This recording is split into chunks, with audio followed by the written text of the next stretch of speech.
Hello and welcome to another video game story time with me, Sky Fellowship. Today's episode is going to be entitled, I'm trying to figure out if I've called an episode this before, An Unexpected Delight, I'll go for, because yeah, I did not at all figure that I'd actually like this game, not even in the slightest. I need to preface a lot of this and say it partly due to some pretty severe ADHD.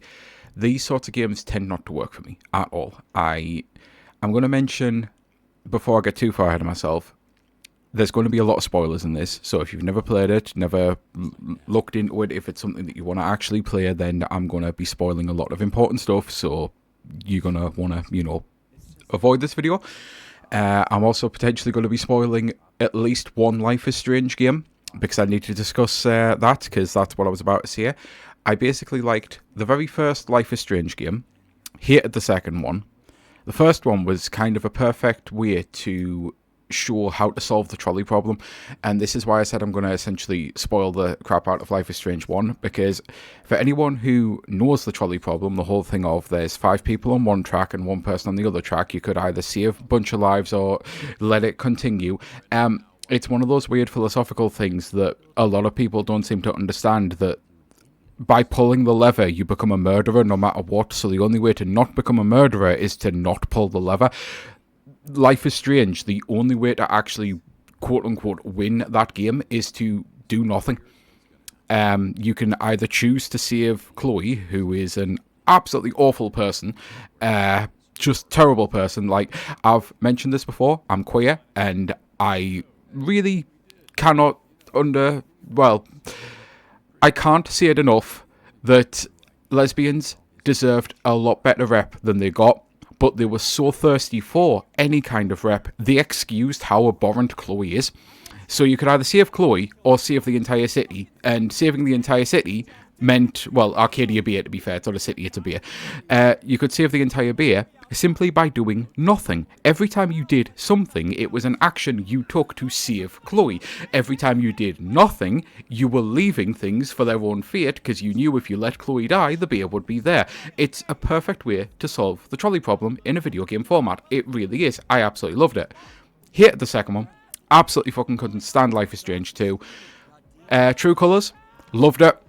The fourth one, I bounced after like an episode. I like Max as a character. Don't want anything to do with the franchise going forward. Same with the fifth one, where they bring Chloe back. It's like, without Don't Nod making them, they're terrible. So outside of Life is Strange, there's basically the Tales games, so like Tales from the Borderlands, or there's The Walking Dead and stuff like that. The Batman things from Telltale. I don't like any of those either, with the exception of Tales from the Borderlands. Love Borderlands, one of my favourite franchises. Absolutely played the shit out of Tales from the Borderlands, went through it, and it managed to keep my attention because of how much of a hyperfixation Borderlands was. But then New Tales from the Borderlands was absolutely awful, and I bounced from it. So Dispatch, getting all of this hype, I'm like, I know fine well, it's not going to hold my attention. Doesn't matter how good it looks. It doesn't matter who the actors are. It doesn't matter how much I love Aaron Paul and have done ever since Breaking Bad. It doesn't matter how much I love Laura Bailey. It doesn't matter how much I love Alana Pierce. And not so much as an actress. However, now that she actually is doing acting, I will add that, because I've loved Alana Pierce since she was on IGN. I've saw her on a bunch of podcasts over the years. She does her own stuff on her own channel, and when she basically, a story popped up about her real life stepfather and how she'd managed to put an homage into the game for Malovia. I hope I'm saying that name correctly. And I was like, you know what? You've got me. Fuck it. Fine. I'm going to buy Dispatch. Minute for minute. So I'm going to very quickly, apologies, I've just punched the mic, so if you got some weird noise feedback there, I'm going to very quickly say Silksong was my game of the year last year, and it really wasn't even close until I played Dispatch. Silksong is still my game of the year, but Dispatch, minute for minute, second for second, to be honest, it never wastes your time. There's not a single second of this game that I could say I would cut. Not a single second, and that is exceptionally rare for any video game. This is essentially 8 hours of kind of perfect gameplay story mashup. They did the thing that I wish games like this would do and now need to start doing. Part of why I really struggle with Life is Strange games, and they have to be like exceptionally good for me to actually get invested in them, or the Telltale stuff. Walking simulators are fine, but walking simulators where the devs just hide everything, so you're walking around and it's like, I enter a room, oh look, there's 20 lockers, there's 4 things around there to search, there's a desk with and you're just walking, and it's a case of click this, walk, click, walk, click, walk, click, walk. It's so monotonously boring. It doesn't feel like I'm playing a game. It feels like I'm going through the motions of something that I've never played before, so why do I feel like I'm going through the motions? It's really infuriating that that's how this genre essentially evolved to, and I'm currently sitting here completely forgetting how I did this. Oh yeah, you just activate that again, that's fine. But this is actually one of the things I was going to say, and the fact that I'm even able to do this while talking is proof of the fact that it's just like a really good game. Because when you do actually do gameplay stuff in this, the gameplay for the most part is sending heroes on missions, and then it's also a lot of this hacking. This is some of the best hacking video games like implementation I've ever seen. It's never annoying, it's never irritating. I enjoyed doing it all of the time. I felt stressed on some of them because there's some nasty shit that starts happening. And you get like timers. Honestly, whenever I actually got to a gameplay section of this game, I loved the moment-to-moment gameplay. I loved sending heroes out. I loved figuring out what to do. I loved the dialogue, the back and forth. I loved doing the hacking. There was never just walking into a room and clicking on 20 things, trying to find the one thing that you need. Honestly, did not expect going in to like Dispatch as much as I like it. And then there's the fact that the story, and obviously everyone's going to get a slightly different story. Everyone makes different choices. At the moment, I'm just leaving this to autoplay, essentially. And I don't really know where to start, because there's so much that I actually want to discuss, and I'm not going to mention everything. My brain is so fucked that I can't remember every last minute of this game anyway. Thankfully, it helps that I've been watching someone replay it recently. Well, not replay it, they've been playing it for the first time. And they've just finished episode 6, so at least I know fine well I'll remember everything I wanted to say about episode 6. But from the start, the first episode is definitely a little slow, but at no point was I struggling with it. I genuinely, when I put the game on, I wish that I'd picked a better time to do it, because I was starting to get tired and it was 3 a.m. and I didn't want to turn the game off. I just didn't want to turn it off. But I knew I had to. I was exhausted. I had to go to sleep. So I ended up playing it in 2 parts and doing 4 episodes and 4 episodes, because yeah, I basically pushed to 7 a.m. and I was like, there's no way I can make it till 11 here to finish this. I'll be ruining the game. I've got to go to sleep. So I played it in 2 parts, and from the very moment episode 1 ended, I was like, I am totally hooked and I have to see what's coming next. So I'm hoping I left myself enough room to be able to cut that. If so, it should be saying from the moment I finished the first episode, I kind of forgot to turn the visual sensor on. So yeah, that kind of interrupted me mid-flow. So from the moment I finished the first episode, I was just completely and utterly hooked. And it's the entire story of the washed up superhero becoming a new person, having to like adjust without the thing that made him super, but then realizing that actually he was always more than the suit. He was always, like, the whole point is Mecha Man. Like, he's essentially learning that the man part of Mecha Man is just as important as the mecha part.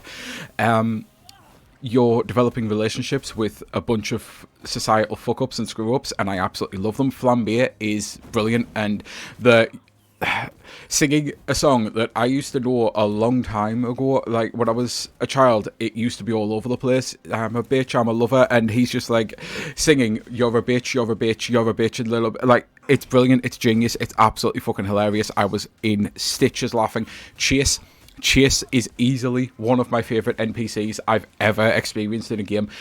I was howling with laughter almost every single time Chase opened his mouth.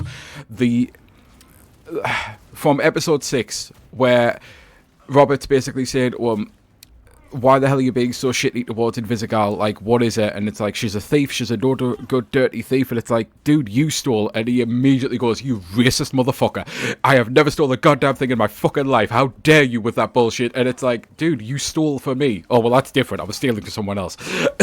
He's fucking hilarious. Everything about Chase, I love the character so much, and it's why I'm gonna continue with the episode 6 stuff, because I kind of figured they weren't going to kill him off. And even though I've actually seen the end of that episode twice now, I've still burst into tears every time. The entire way that scene is done, from the fact that he goes from calling Invisigal a complete and utter fuck up to realising he's the only person who can save her, but in doing so he might die. And it's showing you that Chase truly is a hero, because the thing is that that's part of heroism. Heroes are dumb, heroes are stupid, heroes put themselves in harm's way. Even though he hated Invisigal, he loves Robert so fucking much, and he knows fine well that he could do something and be the hero. And it's like, that's what gets me. Even though I know he survives now, that still is the scene that gets me every single fucking time. That he commits an incredibly brave act of love that's also incredibly fucking stupid. I love Chase so much. He is easily, if not my favourite character, but he's my favourite NPC. Because I also love Invisigal. Courtney is absolutely amazing from minute one. Everything about her, I knew that. I kind of figured the way the story was going to go with her. I figured she would be, involved in something that happened to Becca Man. Apologies again, I've just caught the mic. I'm going to have to try and move it. So I understood she was going to be there, but the whole point is, you see her story, you see all of the trauma and shit that she's it had a lot of implication of it hitting her life and all of the stuff that's gone wrong, and the fact that she'll have been from moment one completely mistrusted because of who she is. And it's almost as if they picked intentionally a brown-skinned woman to play this role, almost as if they're doing some sort of subtle social commentary. It really, the entire game is fucking amazing. I cannot say a bad word about it. I went in not knowing any of the YouTubers, to be honest, who were doing the cast. I never watched Jacksepticeye. I never watched... I genuinely can't even remember the names of 90% of them at this moment in time, because I do not watch their videos.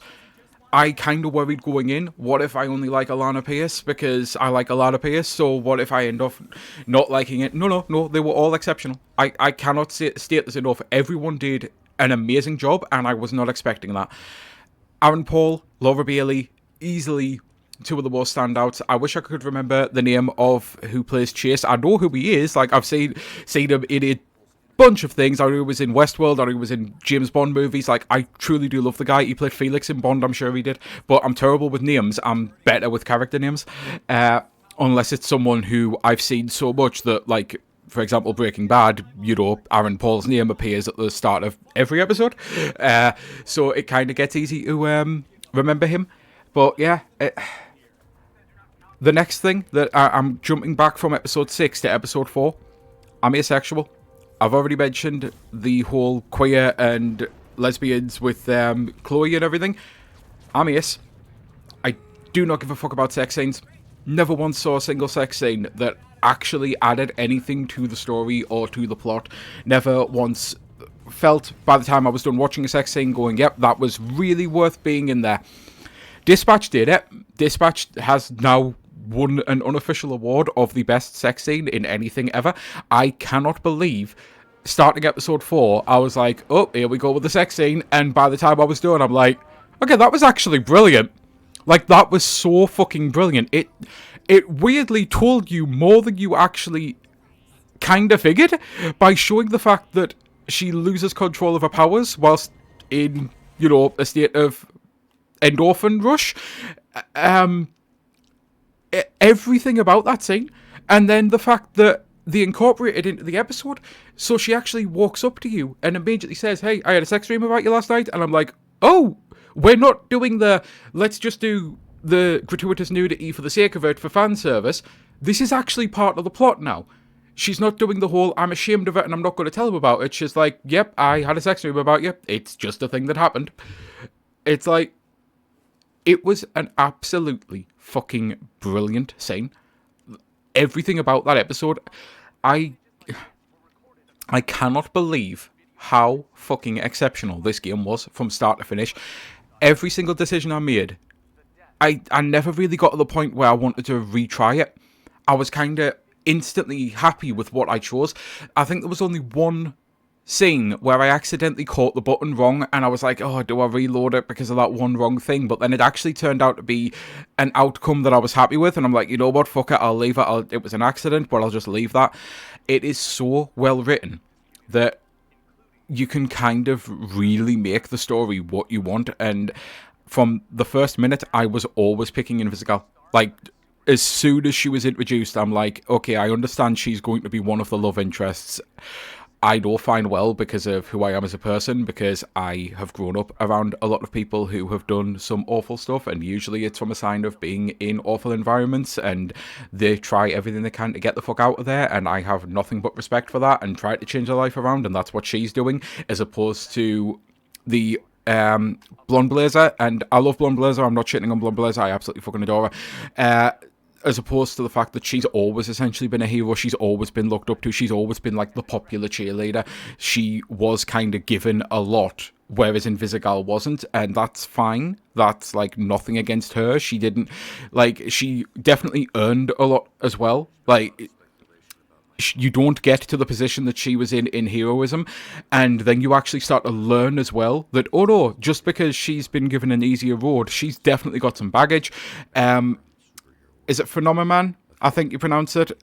Basically, when you're going through that whole arc with them splitting up, and Robert is basically seeing her get changed and has to point out the areola, and it's like, it stuns me that a few people avoided doing that.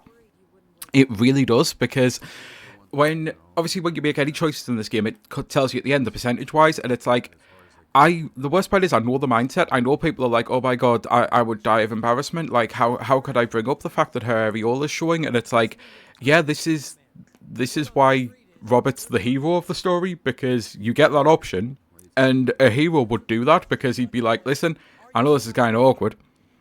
I don't care about my own embarrassment. If you walk out wearing a dress like that and immediately get photos of paparazzi hitting you, you are going to be headline news. You are going to be, oh my god, Blonde Blazer shows areola. Like, it's going to be this whole thing.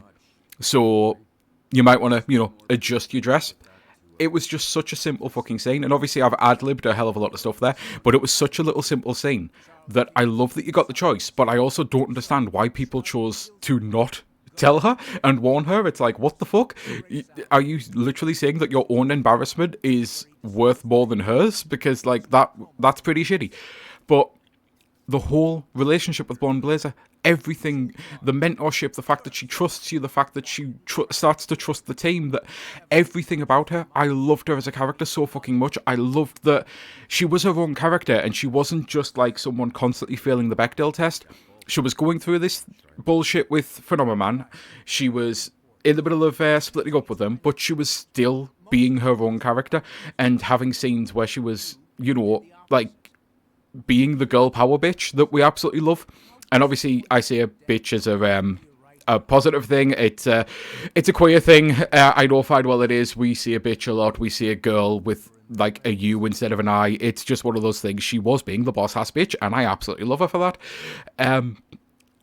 I know fine well there's stuff that I haven't got around to mentioning yet as well that I would love to remember right now, but as much as the things coming up, everyone will remember that. Also, I didn't even realise that this was a possibility, again, just by leaving things auto-playing and, yeah, beating the crap out of them. I'm not going to lie, I kind of wanted to do it, but I always made my choices with being the hero, which is rare for me in games like this, but because of what this was, I thought I have to take the high road all the time, no matter how shitty it was. I threw water on Flambe's face instead of alcohol, because I didn't want to set the bar on fire and cause problems. The going to the bar scene, the first bar scene was amazing. The second bar scene where you go into the villain's bar, oh my god, everything about that was fucking brilliant. I cannot recommend the game enough, but obviously I've kind of just been sitting around spoiling all of it. I know I haven't touched on the ending.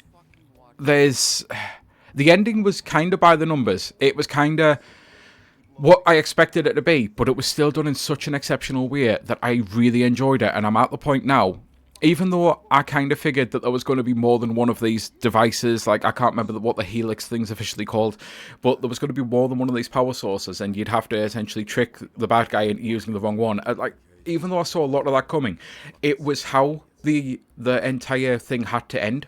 I like the fact that they set up the big bad in episode 1, and then it's kind of done with until episode 6, and then suddenly you start building towards that. But also the story is still building in the background of the heroes in making, essentially. And I sucked at so many of the sending things out. Like, the amount of times it would end with, you were better than 1%, or you were better than 20%, and I was like, I felt I was doing really good. But then, every single time the episode ended, it was the other way around. The final episode, I was better than 99% of people who played that fucking section. I couldn't believe it. I'm like, all of a sudden, I'd went from feeling like I was doing good to truly seeing, oh yeah, this is clicking now, and I'm actually doing this properly, and I'm solving all of this. The scene where you get the choice to come out as well, which I can't see it any other way. There's already going to be people pissed off. How dare you mention queerness in this game? I don't give a fuck. That is so a come out moment. The fact that he has to choose to reveal himself to everyone else on the team. I did it because I've done it in real life, and I accept the consequences of what happened in real life. It was absolutely brilliantly written. The fact that, yeah, the person who we expected to be pissed about it was pissed about it, but everyone else in the group was just like, yeah, you're one of us now, we don't give a fuck, we're gonna stay here for you and protect you. The whole thing around found family, like, queers love found family, we really do. Everything about found family with this game, I truly hope we get a sequel, and I don't want a bunch of new characters, I want everyone to return. Like, I want this cast. I know games fall into the thing of, let's add a bunch of people. And don't get me wrong, there's actually some of the, in the training section, there's a couple of characters that I really liked. There was like a librarian physics superhero, and she was amazing, and I really hoped she would be in the game, and then she was just there for a second, and it's like, that's such a shame, because she's genuinely a really good character, and I only used her in the team once as part of a VR training simulator. She's the only one out of the VR ones that I can actually remember. I would like her to get more screen time, but other than that, just give me everyone again. Everyone who was in this game, just bring them out, let them return. Let Blonde Blazer have a full-on glow-up arc as well, because you could tell shit's been going on with her, and this is like a second chance for her as much as it is Robert, and trying to like really prove something. I really hope from the actions that I picked, because I would like to think the actions carry over, that I've done things to actually make her life better, to make a lot of the characters' lives better. Waterboy especially. I had to pick Waterboy. I don't know how you can't pick Waterboy. Waterboy, everything about him, he is so fucking dorky and amazing. I would like to see what Phenomenon would have actually done in my team, but how could I pick anyone other than Waterboy? And the fact that I picked Waterboy, and Waterboy spat water all over Flambeer to put him out for me, like, everything about this fucking game from minute 1 to minute end, it, like, all 8 hours is just absolute perfection. The acting, the visual design. This is the closest I've ever came to really playing a cartoon.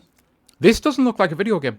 It's like, if you're watching this now, maybe it doesn't get conveyed because of YouTube and whatever decompression and recompression shit that those video services do, but when you actually sit here playing it, and especially if you can play it on a PC where you can max it out, it's not exactly a power-hungry game, but where you can max it out, this is just an animation. It's not a video game, it's an animation that you can interact with, and it is so mind-blowing. It's up there with when I first played Dragon's Lair as a kid. It is absolutely magnificent, musically, artistically, gameplay-wise, story-wise, writing-wise, everything about, like, performance-wise, everything about the game is an absolute masterpiece. I cannot believe how much I like this game, and I didn't expect it a single minute. I thought at best I might enjoy it. I did not realise it was going to be something that was really going to fucking stick with me. I wish that I could mention other things right now. The brain is kind of fried. I know the only thing coming to me that I wanted to mention is, I can't remember his name now either, and this is annoying because I've just been watching a Batman cartoon with Clayface, so that's the only name that's coming to me. The one that's basically a Clear Golem character. I really worried that things were going bad with that character, and then I was like, right, They're giving me an option to do tough love here. I'm going to do tough love. I did tough love, and that turned out to be the best thing for me personally, because then he actually got his shit together and helped me out. And then I was able to say, hey, listen, I know we had some beef, but I'm going to go get you a shot. And Robert goes, gets him a shot and gives him a shot. And then the bouncer outside's like, you can't do that. So you give the bouncer a shot as well. And then he's also one of them who stands up for you. It's everything about the story is just so great. So yeah, I cannot rave about this enough. And oh my god, I want a sequel so bad. I don't know if we'll ever get a sequel, but I want a sequel so bad. And just going through this here again is actually making me want to replay it. And I've never replayed Tales from the Borderlands. That was a game that I loved so much because of how much I love Borderlands, and it's one of the only ones of this genre to keep me interested, and I never replayed it. This, I'm not going to replay it right away, but the episodes are so good, it's going to be like watching a series. I'll do this at least once every couple of years, I think, until I start to get sick of it, or until a sequel comes out and I've got that to go through as well, because it's absolutely magnificent. I can't think of a character in this entire game who I actually disliked or hated. Even the character who I ended up cutting, I kept Coop here because I really liked Coop here. And it's not that I disliked the Bat character that I can't remember the name of. The Bat character was kind of the corpo stocks Harvard money guy, and I have a feeling he'll have a good redemption arc and won't grate on me that much. But because you have to make the choice so early, Coop here clicked with me way faster than he did. And the playthrough I'm actually watching, the person I'm watching cut Coop here, so I am getting to see that glow park, and it's something that I want to experience myself anyway. But at least I am getting to see it and find out that, yeah, actually, he does start to really become a cool character. Because there's one section that I did get to do, and it made it really difficult to cut him, because I was thinking, I'm going to have to cut one. I'll cut Coop here. But then you get this section where he's just fanboying out so much. He's like such a hyper, like he's gone from this, oh yeah, I'm a Harvard dude, to I'm such a dork about this one person. And I sent him on there. I sent him on his way. I'm like, yeah, you go do that mission because you're going to hyperfixate on this guy. You're going to be a dork about it. And I'm here for this. And it really made my day that I was able to do that for him, especially because I knew I was probably going to end off cutting him, which I did. As I've not actually seen it, and as I'm just letting it auto-correct, let's see if, auto-choose, let's see if alcohol gets picked. Yeah, I'm starting to wonder if auto-choosing automatically goes for all of the quote-unquote bad things. But, yeah, I love this game. And I can't say enough good words about it. I truly cannot.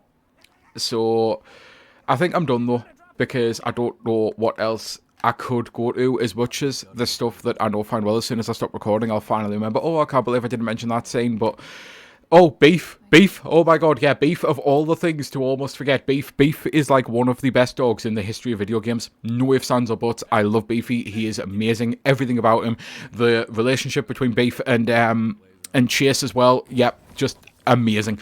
So yeah, at least I mentioned Beef. I could not believe I almost forgot Beef. But no doubt I'll have forgot something just as equally problematic, equally. It's like, oh my god, I can't believe I didn't mention that. But it's just because there's so much, everything about it. And this entire ending with Blonde Blazer here, I knew I was going to be picking Invisigal, but fucking hell, the end of the first episode made it difficult. I didn't go in for any of the, like, Romo options with her, because I thought she's about to be your boss. Don't do this, because this is the worst thing ever, to pick someone who's essentially about to be your boss as a potential romance aspect. No shade to anyone who did. I understand why you might have. But that was like, I'm never going to do that. But even so, the way the episode ended was still so charged that even my ROAS ass, I was like, okay, is it just me, or did that really lean heavily into they want to fuck each other bad? It's just like, it was so well written, so well executed. It was so wholesome as well, and I truly do love Blonde Blazer as a character. Like, I know I was always picking Invisigal, but it was so difficult, because I'm like, if you weren't my boss, I'm pretty sure I'd be picking you, as much as I love Invisigal, and for all of those reasons that I want Invisigal, because you are amazing. Everything about you is amazing. You are, again, she's the boss-ass bitch. She is like a really big fucking deal, and she carries herself that way, but she's humble, and she's like, she's sweet and sensitive, and Everything about her is just brilliant with you as a character. When you're in the worst areas of your life, I've needed people like her in my life so much. And that's why I picked Invisigal, because I've been Invisigal, but I've needed people like Blonde Blazer, and I want a Blonde Blazer in my life. And I don't mean from like a romantic perspective. Again, our race, I really don't mean that. I just mean someone who's not an asshole, who's willing to sit down and actually fucking help when things are going bad and try to pick you up. Because I am that person to other people, and I never really get that in my own life. It was so difficult to reject this entire idea of Blonde Blazer, because I'm like, I love everything about you, but I know fine well I have to go for Invisigal because I know she's the fuck up, and I want the fuck up to have redemption. And oh my word, did she have redemption. I don't know how her story plays out if you go the other way, but I always believed in her. I always picked her side. I always did things. I always explained to people, hey, you're saying I'm the one who's compromised and dangerous with her? You're all being so fucking prejudiced against her, it's unbelievable, and maybe you actually need to evaluate her as who she is, not who she was. So yeah, I think now I am finally done, and hopefully you even see this, because again, I don't know if I left enough room to be able to do that cut thanks to the giant green dong that suddenly appeared while I was in the middle of talking, and I'm like, I knew there was something I meant to turn off, but the start of the video would have been the end sequence of the final episode, because once you beat it, that's what the starting screen is. So I wanted to start the video after that, so I just quickly started episode 1, and then I'm like, oh yeah, I kind of forgot to turn off the sensor. Yeah, well, turn on the sensor, I guess. So yeah, I am done. If I haven't ruined all of this game for you, and if you're sitting there thinking that it's not something you ever thought you'd play, but you want to, I've only ruined a fraction of some of the things. The moment-to-moment gameplay, the moment-to-moment relationship building, that's where the real star of the show is. It's not just the big moments, it truly is about the journey on the way. Give it a try. This is one of the best superhero things I've ever fucking experienced. I don't know anything about Invincible either. I'm pretty sure this is an Invincible property, but I don't watch it. I've got the comics under my bed right now as part of like a comic library thing, because I planned to read them, but I read all of The Walking Dead and kind of despise Robert Kirkman for it. Like, nothing truly against him as a person, it's just his art. But holy fucking shit, I hated that thing. I hate Reddit. I know that's a weird concept, but I hate-read The Walking Dead because I was like, there's no way the entire story is the same thing every single arc, but it really was. And apologies for essentially spoiling it, but did you know the humans were the bad guys all along? If you didn't by the first time they announced it, you would by the 15th time, because holy fucking shit, that was every single arc. It was the most basic, boring, bullshit, mundane crap ever, and the ending was terrible. So when I found out it was the same person who wrote Invincible, I'm like, do I really want to try Invincible? After playing Dispatch, I think I want to try Invincible, because holy fucking shit, this is so good. Right, and until next time though, this has been Sky Fellowship, and I truly do hope you have a great rest of your day, and now I have to hope that my mouse cursor is actually going to let me turn this video off, because this is the only problem when you're using OBS and you're playing things on a PC. Hopefully you don't get a Windows screen popping up now. Nope, it doesn't appear to have done it. There we go, my mouse cursor is now over, stop recording. Right, until the next time, bye!